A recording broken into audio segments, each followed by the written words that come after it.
আমাদের মেয়েদের জীবন কি অদ্ভুত, তাই না? সুখ দুঃখ হাসি কান্না সবকিছু মিলেই আমাদের সারাদিন সংসার কাজকর্ম করে যতই ক্লান্ত হই না কেন, আমার সোনামণিদের আনন্দ উল্লাস এসব সবকিছু দেখেই যেন সব কষ্ট আমি ভুলে যাই। আসসালামু আলাইকুম আমার প্রিয় বন্ধুরা, সবাই কেমন আছেন? আশা করি যে যেখান থেকে ভিডিওটা দেখছেন সবাই ভালো আছেন। আলহামদুলিল্লাহ আমরাও অনেক ভালো আছি। তারপরে বাসায় ফ্রিজে কোনো মাছ ছিল না, তো বলেছিলাম মাছ আনতে। তো আমাদের ঘরে আবার এই মাছটা সবাই খায়, তো তেলাপিয়া মাছ আনলো। তো এখানে প্রায় 2 কেজির মতো হবে। তো মাছগুলো একদম টাটকা ছিল, মাছগুলো অনেক সুন্দর এবং ফ্রেশ ছিল। এগুলো হচ্ছে টাটকা মাছ, আর আমার কাছেও তেলাপিয়াটা অনেক ভালো লাগে। তো এই যে সবগুলো মাছ আমি ঢেলে নিলাম। তো সবগুলো মাছ কিন্তু কেটে নিব, আজকে বাজার থেকে কেটে আনা হয়নি, তো এগুলো কাটতে হবে। আর মাছ কাটতে আমার একদমই বিরক্ত লাগে, ভালো লাগে না। তো এই যে সবগুলো মাছ কিন্তু আমি কেটে নিব। অন্যদিকে তো আমার মেয়েটা খেলতেছে মাছকে নিয়ে, মাছটা তো তাজা নাড়াচাড়া করতেছিল। তারপর যে ছাই দিয়ে কুটা শুরু করে দিলাম, কারণ মাছগুলো এত পিছলা ছিল, ছাই ছাড়া তো কাটাই যাবে না। আর এই যে মাছের এই কাঁটাগুলো এত পরিমাণ বিরক্ত লাগে আমার কাছে কাটতে, এত শক্ত থাকে কাঁটাটা।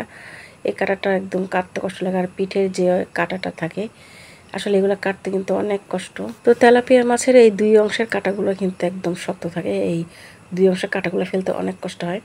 তো সবগুলো মাছ আমি কেটে নিচ্ছিলাম। তারপর কাটাকাটি শেষ করে যে মাছগুলোকে ধুয়ে ফেলবো আমি, ধুয়ে তারপর ফ্রিজে রেখে ধুয়ে কাপড় ভিজা দিয়েছিলাম। তো মাছগুলো ধুয়ে ভালো মতো তারপর কাপড়গুলো ধুয়ে নেব, তারপর রান্না বান্না করতে যাবো। আর আমাদের ফ্রিজে বরফ জমে একদম অবস্থায় খারাপ, তো অনেক কিছু রাখতে পারতেছিলাম না। তো আজকে ফ্রিজটাও পরিষ্কার করে নিব, সবগুলো বরফ একদম বের করে নিব, তো মাছগুলো সব সুন্দরভাবে রাখতে পারি। মাছগুলোকে পিস পিস করে কেটে নিয়েছি আমি। তো সবগুলো মাছ আবার গুছিয়ে গাছিয়ে রাখবো, হিসাব করে রাখতে হবে। আর এই যে মাছের তেলগুলো দেখতেছেন, আমার কাছে মাছের তেল তো অনেক ভালো লাগে। আমি মাছের তেল দিয়ে মাছ ভাজি করি। আর মাছে কিন্তু অনেক চর্বি হয়েছিল, এই চর্বিতে আমার হাত একদম ভরে গেছে। তারপরে যে আমি কিন্তু প্রথমবার ধোয়ার পরে আবার দ্বিতীয়বার ধুয়ে নিচ্ছিলাম। তো শেষ ধোয়া দিয়ে তারপর আমি ফ্রিজে রেখে দেবো, বেশি ধুলে মাছের স্বাদ থাকে না।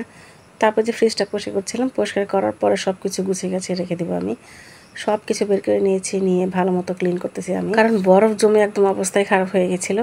তারপর সবগুলো বরফ তো ফেলে দিয়েছি, ফেলে দেওয়ার পর এখন অনেকটা জায়গা হয়েছে, অনেক কিছু রাখতে পারবো। তো এইসব কাজ করতে করতে তো একদম অনেকটাই সময় পার হয়ে যায়, কখন রান্না করব কখন কি করব। তো পরিষ্কার করার পর তো একদম অনেকটাই জায়গা হয়েছিল।